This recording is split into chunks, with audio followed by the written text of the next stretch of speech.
This episode of the Grapple Asia podcast is brought to you by Grappling Industries, the fastest growing international tournament in Jiu-Jitsu. Grappling Industries has done an incredible job of creating the best tournament experience possible for Jiu-Jitsu athletes. They are affordable and they offer a round-robin format that guarantees plenty of matches for the price of admission. They offer both gi and no-gi and open to all ages and experience levels. And they have a very modern rule set with no advantages that encourages submissions in matches. In the last few years, Grappling Industries has grown tremendously, running over 200 events worldwide, and now they're coming to Southeast Asia for the very first time, beginning with Kuala Lumpur on February 15th and 16th, that's Malaysia, and Bangkok, Thailand on March 8th and 9th. And listeners of the podcast can register with coupon code Grapple Asia for 15% off registrations. That's Grapple Asia for 15% off your registrations. Register now. Thank you. So before we start the Grapple Asia podcast episode, we want to give a quick shout out to our sponsors and people that support us. Softspot.Açaí. Kat has a little store now in Tonglor, and they do some incredible acai. It's sugar-free, no preservatives, and they have little pop-ups around the place. They had a little pop-up in Paragraph and Quartier recently, but they're mainly based in Tonglor. They're available on Grab as well, and they do some great dairy hybrid options as well, and their nut butters are incredible. The pistachio one I highly recommend personally. Our sponsor is fightaesthetic.asia, and if you use code GRAPPLEASIA, you'll get 10% off everything except from the Alpha Gi. So thank you to Aesthetic for always supporting us. And we actually do also supply them in Thailand with free shipping as well. And then our last sponsor or supporters is Staline.food, and they do high protein prepackaged meals, frozen. They do protein drinks as well that they can deliver. And if you use StayRate50, you'll get a little discount on delivery. And I highly recommend some of their flavored yogurt chicken protein drinks. They actually go down a lot easier than you think. So thank you very much, Staline. All right. How you doing, Professor? Good to see you. Thank you very much. How are you doing? I wanted to speak to you for a while now, just because I spoke to quite a lot of people in Malaysia. They said, number one, it's very difficult for foreigners to get visas in Malaysia, right? And then obviously you came, made a huge impact training it, teaching it and coaching at Monarchy. Yeah. And then I just wanted to ask you, during lockdowns and stuff like that, you had to go back to Brazil one time, right? Yeah. So what were you doing when you were back in Brazil? I think I was working so much and happily working a lot. I like to work a lot. Then when I went back to Brazil, because I wanted to change environment, I want to change my mind, like COVID, we always went through some stuff in our head. And back in Brazil, I thought, okay, the life is going to be the way it used to be 12 years ago. Yeah. But then what I found was just the scene for me was a bit different. Yeah. And I didn't feel like belonging in Brazil again. So then I got a bit depressed. Yeah. And I found two friends that helped me out. And then the way I found out to get out of it was competition. Right. So I compete 14 events in 5 months. In total, I did 15 competitions in a total of in the length of 7 months. That's to help my mind to play it a bit. Yeah. How did you manage to get back to Malaysia? Yeah, this gym, Hikari, martial art, they opened up. Yeah. I had some friends that I used to work with. They trained with me, then they opened up the gym, then they made a proposal. Yeah. So they offered me to come back. As I told you, I felt like I didn't belong in Brazil anymore. I don't know. Love my family there, but I think they are all I have. Yeah. It's just my family. But apart from that, I like Malaysia, I like Southeast Asia, so then I decided to come back and give it a shot again. Yeah. A lot of people tend to like Southeast Asia once they live here. Yeah, it's true, that's my feeling. My son grew up here, when he came he was 2 years old, so he speaks English first, and Portuguese is his second language. He likes Malaysia. When we leave, and plus he has some health issues that when he goes to Brazil, all the weather changing, he doesn't do well to my son. Ah, okay. So I live in Petropolis, so it's in the hills. It's quite cold sometimes. So in here, Malaysia, we didn't have he didn't suffer much here, but in Brazil it was a bit hard. We're always in the hospital, dealing with allergy, cold, getting sick all the time. So then that's one of the reasons also it motivated me to come back, because I knew that he would be much better for him. Yeah. Prioritizing family then. Yeah, that's good. Always. Yeah, always. Well, it's your second time back in Malaysia working now, and how is it working at Hikari? What would you say has changed for you as a coach since you were coaching at Monarchy?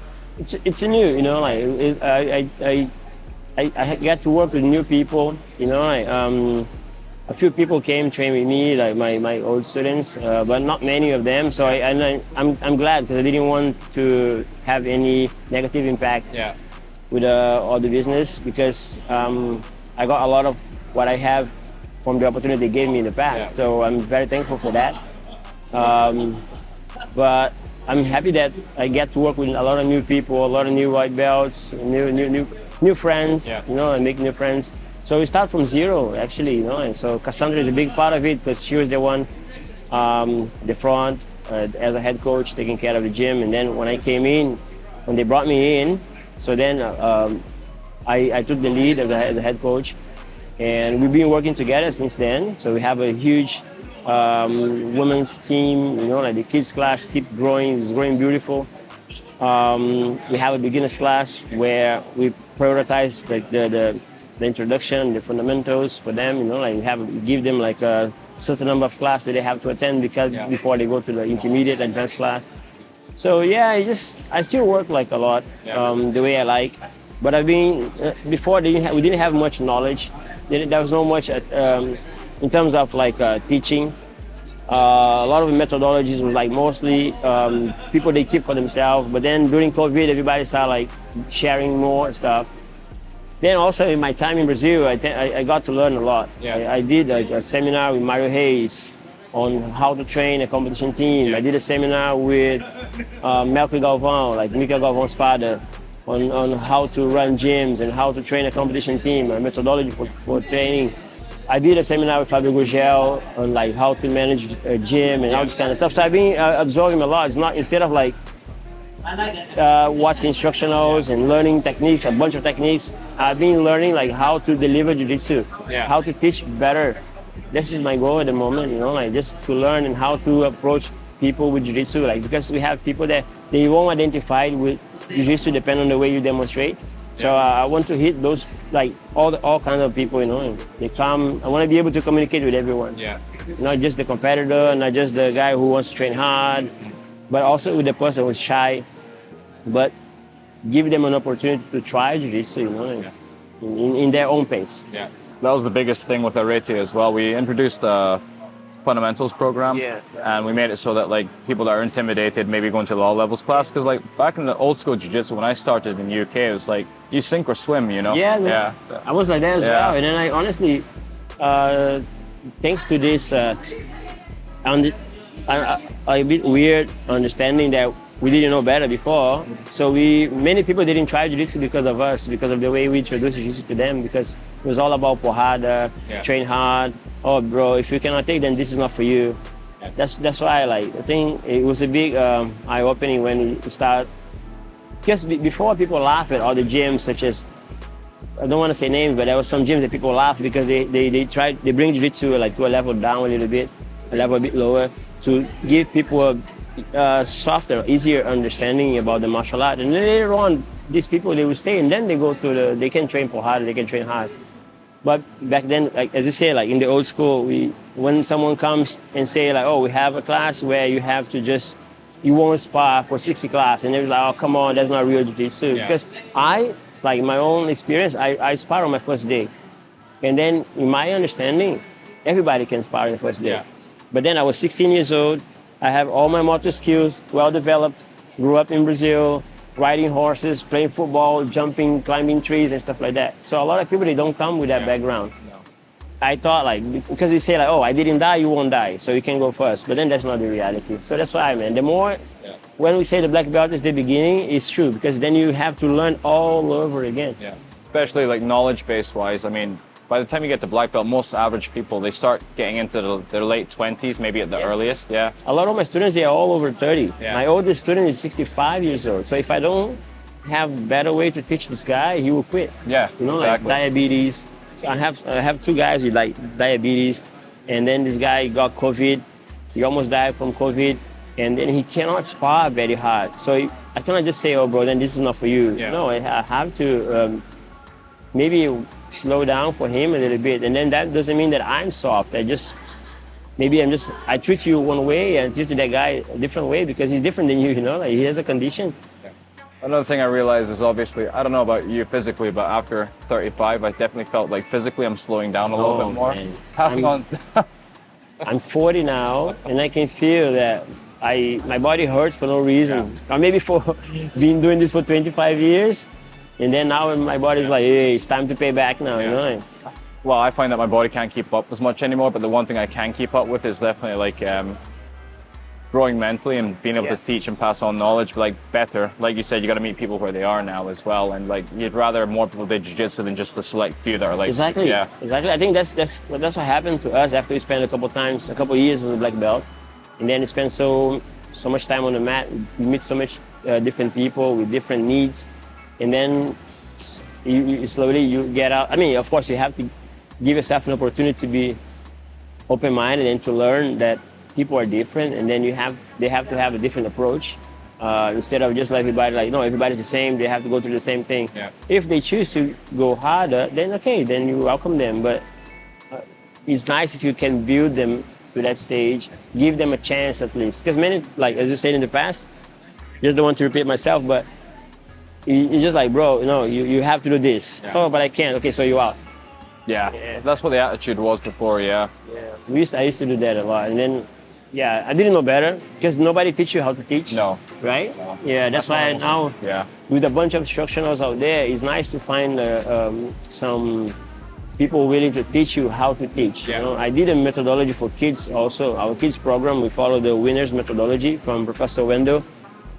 Man, Professor Wendell is just like a genius. He wrote the program for the Abu Dhabi school program. So he wrote down the methodology for those schools, you know, like that they use until nowadays. So it really changed my mind also on the approach to kids class. So I used to teach 30 kids in favela back in Brazil, and then I had no issues with it. But then when I came to Malaysia, I had 5 kids on the mat that I couldn't teach. Different background again.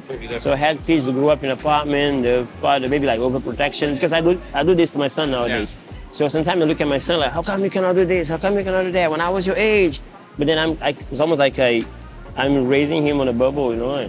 And I start teaching a lot of kids like that. They grew up in an apartment, they never climbed a tree. And then sometimes, how come this kid cannot do a forward roll, you know? Because in Brazil, you just ask them, they do, boom. And then I had to, relearn how to teach kids. And the approach is different. Same for Abu Dhabi, like imagine all those kids that they don't even wear shorts, they wear the, I don't know how they call it, the rope. So they don't open their legs like so much. So then after they are big enough, they didn't develop a lot of their motor skills, and then they want to start jiu-jitsu.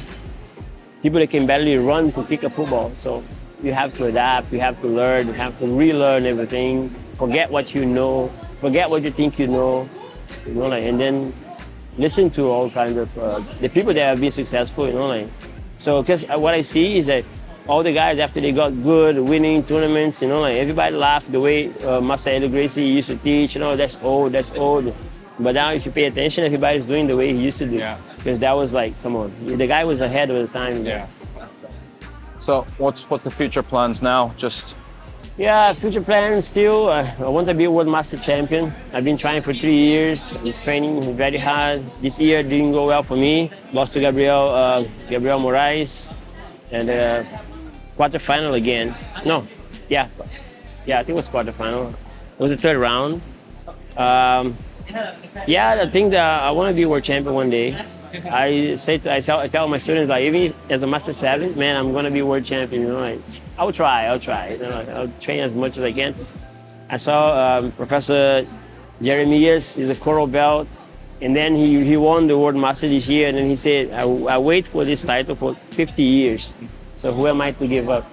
So that's why I'm saying I'm going to keep trying. Build Hikari, help Hikari to grow. Can't wait to see my brown belt as a black belt as well, honestly, because they've been putting a lot of work, helping me a lot to train for competition, to teach classes as well, and help them grow as much as they can.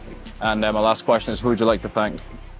Oh man, Aesthetics, my sponsor, Hikari, all my students back at Hikari, my family, my wife Fabiana. Without her, she's my rock, Without her, I wouldn't be here, honestly. Family back home, Team Buddha Jiu-Jitsu, Malaysian Jiu-Jitsu community as well, the guys are so supportive. I've been to all the gyms in Malaysia. I visit all of them, you know, like, and then I had a great response, great support from all of them.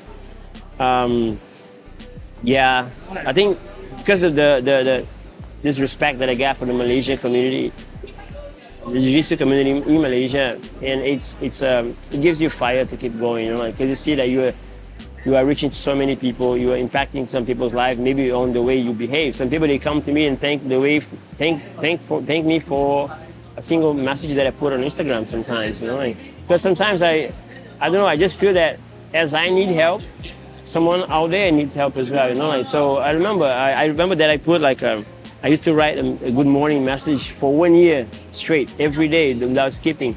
And the day I didn't post, someone messaged me like, hey, are you okay? Is everything okay? I was like, yeah, why? No, because you didn't put bon dia today on Instagram. And I was like, nah, I'm okay. So then you feel like there are some people, you're doing something simple and then someone just care about that, you know? So yeah, so thank everyone. Thank you guys for an amazing job. Thank you very much for the opportunity. Thank you so much. Thank you. Okay.